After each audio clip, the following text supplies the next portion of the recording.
Manaia. Hi. And we are here in our Mad for Jesus laboratory. Today's experiment, we are going to be using some hot water. Do you see hot water there? And a raw egg. Yep. And how about that salt? We're using those three things. We also have an empty glass, and we have a spoon just to kind of help us. So we drink fresh water, and fresh water actually has a little bit of salt in it. The oceans are really salty. Have you been swimming in an ocean before? Mm-hmm. And did the water taste different if you got a little on your mouth? Yeah. Tasted salty, didn't it? The oceans are salt water, and they're so salty that we can't drink it. It's very, very bad for us. So the saltier the water, the denser it is. That means if I have 1 cup of water and 1 cup of salt water, the salt water actually weighs more than the fresh water. In fact, the Dead Sea is one of the saltiest lakes on the earth. It is so dense and so salty that if you were to try and swim in it, Manaia, it would be hard.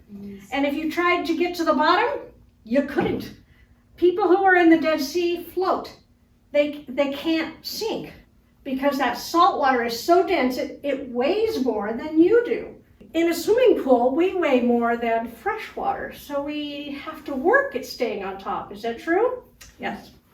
So we are going to use our warm water and our salt and our raw egg to see what happens when we change the density or heaviness of our water. Okay, so go ahead and pour that warm water in there, into the glass.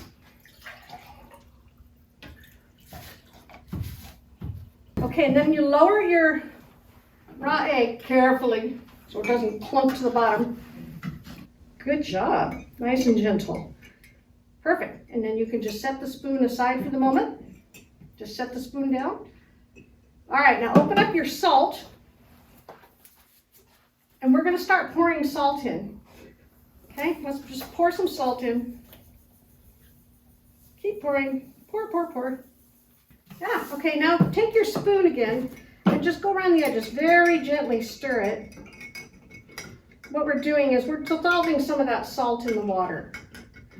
We're increasing the saltiness of the water. We're making it more saline. Okay, so here we go. More salt, maybe. Here it goes. Oh. Can you see it? The egg keeps popping out. Then Yeah. I'm like, why is the egg popping out? Why is it popping out? I don't know. Maybe because of Did we salt. change the egg? Because we added salt. Did we change the egg, or is it still the same raw egg? It's the same raw egg, isn't it? Go ahead and let it float in there. But what did we change? We changed it. We changed its weight. We changed the water weight, didn't we? By adding salt. So now the water weighs more and the egg weighs less and it floats. So we need salt in our diets, but not too much. This would be very bad for us to drink. What are some foods that are better with salt than without salt? What are some foods that need salt? I can think of tortilla chips, of course, and we've got some nuts.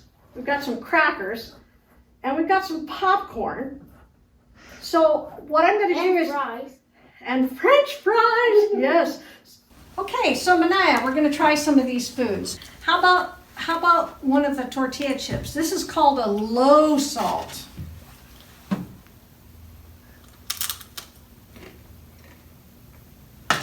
Okay, try one that's loaded with salt.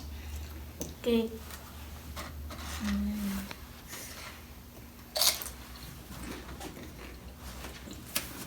Much better, huh?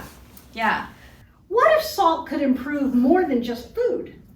This lesson reminds me of a Bible verse in the New Testament from Matthew 5:13. You are the salt of the earth. But if the salt loses its salty taste, it cannot be made salty again. It is good for nothing. It must be thrown out for people to walk on. Jesus told us that we are the salt of the earth. What does that mean? Well, let's think about it. Salt makes good food better, so maybe we are to make things better on earth. That's our job. That makes sense to me because if we follow Jesus and love him, we will want to make things better and more loving for others. Because God loves us, we should want to love others. Another verse in the Bible, Matthew 22:37 through 39 says, Jesus answered, "Love the Lord your God with all your heart, soul, and mind. This is the first and most important command. And the second command is like the first. Love your neighbor as you love yourself." So that second command, to love our neighbor as you love yourself, is the salty part. Jesus was saying that we are to be godly seasoning in others' lives. By pouring out our love for others, they will know the love of God and it will change their lives. Look at what a difference salt made to this egg, to your egg. Salt is powerful stuff. That egg is floating and it cannot sink again. We are here to be salty for God, so let's make sure our love for others is like a wonderful salty seasoning, so that people will not only see, but feel and even taste the goodness of God and know the difference He makes in their lives. Have a good week, kids. Peace be with you.